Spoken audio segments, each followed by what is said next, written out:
Will he or won't he? A former South Carolina governor says he is weighing his options about a presidential run. Good evening. Mark Sanford was in Greenville today as part of a tour he's doing across South Carolina and the country to explore a presidential run. If he joined the race, the former South Carolina governor and congressman would be only the second Republican to challenge President Trump for the nomination. And today I spoke with him about why he's thinking about throwing his hat in the race.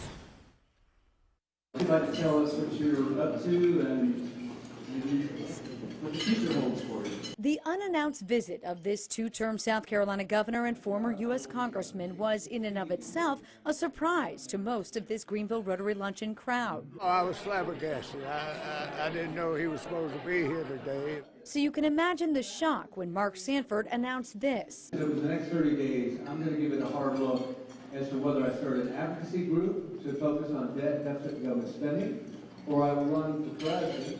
Right now, President Donald Trump faces only one opponent on the Republican ticket, Bill Weld, a former governor of Massachusetts. I will make it a point to go to either New Hampshire or Iowa as a part of the conversation. Sanford explained to us he has one main goal in exploring a presidential run: to conquer the national debt. We now have the largest debt we've ever had as a country. We are projected to run more than $1 trillion deficits each year over the next 10 years, and that's if we're lucky.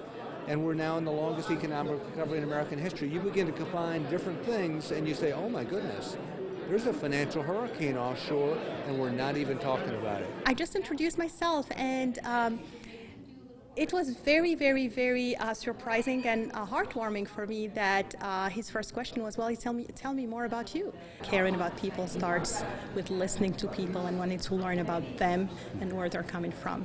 And that question says it all for me. I think it'd be a good thing if he did run. I'd like to see it. Now, Sanford served his second stint in Congress from 2013 to this past January. Before he lost re-election, he served on the Budget Committee.